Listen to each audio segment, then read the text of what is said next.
ശബരിമല സ്വർണ്ണക്കൊള്ളയിലെ ഭരണ പ്രതിപക്ഷ വാക്പോരിൽ മുങ്ങി 15ാം കേരള നിയമസഭയുടെ അവസാന സമ്മേളനം സമാപിച്ചു. തന്ത്രിയുടെ അറസ്റ്റ് ചൂണ്ടിക്കാട്ടി വിമർശനമുന്നയിച്ച പ്രതിപക്ഷത്തിന് മറുപടിയുമായി മന്ത്രിമാർ രംഗത്തെത്തി. പ്രതിപക്ഷത്തെ രൂക്ഷമായി വിമർശിച്ച മുഖ്യമന്ത്രി പ്രതിപക്ഷം ക്രിയാത്മകമായിരുന്നില്ലെന്ന് കുറ്റപ്പെടുത്തി. ബജറ്റ് സമ്മേളനം ആരംഭിച്ച ദിവസം മുതൽ തന്നെ ശബരിമല സ്വർണ്ണക്കൊള്ള ഉയർത്തി പ്രതിപക്ഷം പ്രതിഷേധത്തിലായിരുന്നു. പ്രതിഷേധങ്ങളെ തുടർന്ന് വെട്ടിച്ചുരുക്കിയ സഭാ സമ്മേളനത്തിൽ അവസാന ദിവസവും പ്രക്ഷുബ്ധമായി. സർക്കാരിനെതിരെ പ്ലക്കാർഡുകളും ബാനറുകളും ഉയർത്തി മുദ്രാവാക്യം വിളിച്ച് പ്രതിഷേധിച്ചു. പ്രതിപക്ഷത്തിന്റെ പാപ്പരത്വത്തെയാണ് കാണിക്കുന്നത്. സ്വന്തം സീറ്റിലിരിക്കാൻ അവിടെ ഇരുന്നു കൊണ്ടൊരു പ്രശ്നം ഉന്നയിക്കാൻ പോലും കഴിയാതെ രാവിലെ 9 മണിക്ക് തന്നെ നേരെ ചോദ്യോത്തരവേള ഒഴിവാക്കി സ്പീക്കർ തുടർ നടപടികളിലേക്ക് കടന്നതോടെ പ്രതിപക്ഷം സഭ ബഹിഷ്കരിച്ചു.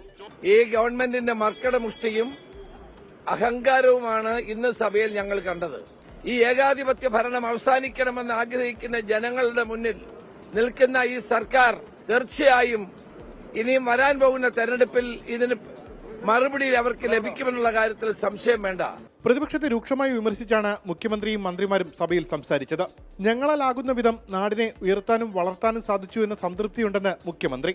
തികഞ്ഞ സംതൃപ്തി ഈ 15ാം കേരള നിയമസഭയുടെ സമാപന സമ്മേളനത്തിലേക്ക് എത്തുമ്പോൾ ഞങ്ങൾക്കുണ്ട്. ഞങ്ങളാലാകാവുന്ന വിധം നാടിനെ നല്ല രീതിയിൽ ഉയർത്താനും വളർത്താനും സാധിച്ചിട്ടുണ്ട് എന്ന സംതൃപ്തി തന്നെയാണുള്ളത്. നേറ്റിവിറ്റി കാർഡ് ബില്ല് ഉൾപ്പെടെ 9 ബില്ലുകൾ ചർച്ചയില്ലാതെ നിയമസഭ പാസാക്കി. 15ാം നിയമസഭയുടെ 16ാം സമ്മേളനം അവസാനിക്കുന്നതോടെ ഒരു നിയമസഭാ കാലഘട്ടം കൂടിയാണ് തീരുന്നത്. 2ാം പിണറായി സർക്കാരിന്റെ തുടർച്ച എന്നോണം LDF ഇനി നിയമസഭാ തെരഞ്ഞെടുപ്പിനു വേണ്ടി കളത്തിലിറങ്ങും. ഭരണം തിരിച്ചുപിടിക്കാൻ UDFും ശക്തമായ പോരാട്ടം തെരുവിലുണ്ടാകും. ഉമേഷ് ബാലകൃഷ്ണൻ, 24 തിരുവനന്തപുരം.